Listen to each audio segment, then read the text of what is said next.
After about 11 hours of talks Tuesday, the two Koreas agreed in a joint statement to hold military talks and further high-level dialogue. The two countries, which are still technically at war, said they will seek to resolve issues via dialogue and negotiations, according to the statement released by South Korea's Unification Ministry.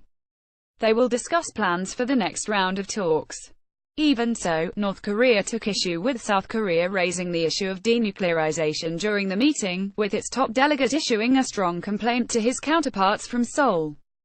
Delegates sent a final meeting of the day 8:09 p.m. North Korean and South Korean delegates began their final meeting of the day at 8 p.m. Seoul time. A joint statement is expected after the conclusion of the talks, which have now continued into their 11th hour. The discussions are taking place at Panmunjom, a village in the joint security area along the heavily fortified border that divides the Korean peninsula. Officials fine-tuning a joint statement 6:15 p.m. Officials are fine-tuning a draft joint statement after a day of talks between the two Koreas, a South Korean Unification Ministry official, who asked not to be identified, told reporters. The discussions began around 10 a.m.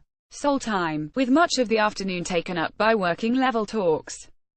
They are set to continue into the evening, according to the official, with the final discussion of the day likely to be broadcast.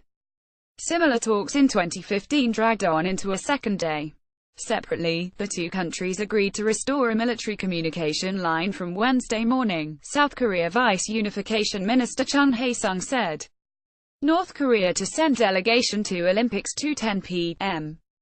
North Korea said it would send a high-level delegation to the Winter Olympics in South Korea next month while expressing a desire to resolve issues on the divided peninsula through dialogue and negotiations. Kim Jong-un's regime plans to send officials, athletes, a cheering squad, art performers, observers, martial artists and reporters to the Games, Vice Unification Minister Chun said in a briefing on Tuesday after the two sides broke for lunch. They plan to continue discussions in the afternoon. South Korean delegates proposed that both nations march together at the Olympics in the ski town of Pyeongchang, according to a pool report. The two sides held talks at Panmunjom, a village in the joint security area along their heavily fortified border. South Korea's proposal included reunions of families divided by the Korean War during the upcoming Lunar New Year, resumption of military dialogue, stopping actions that create tensions on the peninsula, North Korea sending as big a delegation as possible to the Paralympics, restarting talks on denuclearization. North Korea didn't react when South Korea mentioned denuclearization, Chun said. It didn't clarify its position on issues apart from the Olympics but agreed to more discussion, he said. When asked if North Korea demanded anything to diffuse tensions, Chun said, it has its own position, which is different from ours. North Korea jokes about frozen relations 1:05 p.m. With the temperature under 0 degrees for the first meeting between officials from both Koreas in more than 2 years, Pyongyang's chief negotiator tried to break the ice with a joke. It wouldn't be an exaggeration to say that inter-Korean relations have been frozen more than the natural weather, Ri Sun-kwon said in his opening remarks. Officials from both sides were wearing Western-style suits, with the North Koreans donning red badges with pictures of former leaders Kim Il-sung and Kim Jong-il. The South Korean delegation, sporting the national flag and Pyeongchang Olympics on their badges, appeared to have more files in their bags than their counterparts. The mineral water for the meeting was Pyeongchang water, named after the South Korean town where the Olympics will be held next month, with red ginseng tea also available to perk up negotiators should the talks drag on. Catering was by Lotte Group, one of South Korea's biggest conglomerates. North Korea urges live broadcast of meeting 10:45 a.m.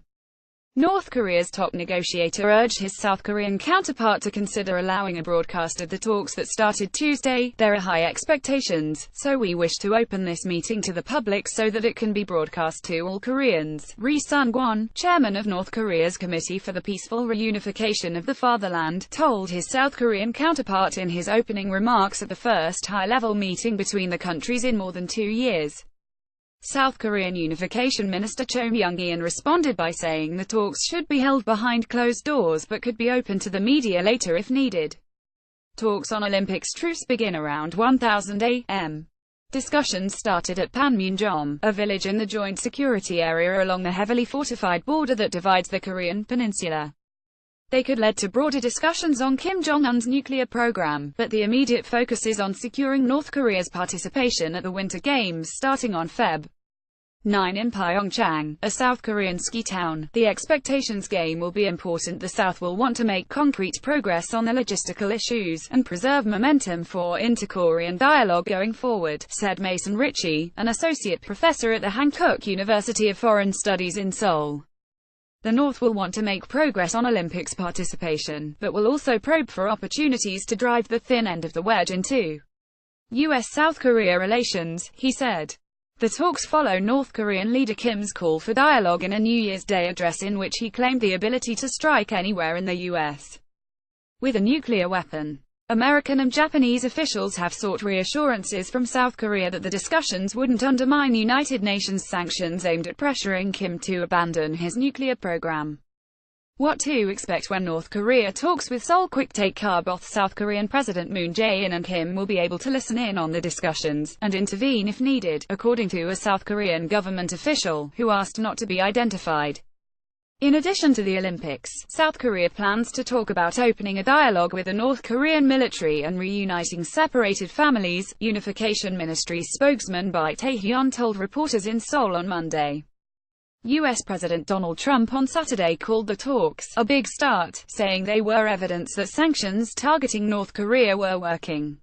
At Moon's request, Trump delayed annual joint U.S.-South Korean military exercises until after the Paralympic Games end March 18. The two nations will conduct the military drills from April 1 until the end of May, Dongerilbo newspaper reported on Tuesday, citing South Korean government officials it didn't identify.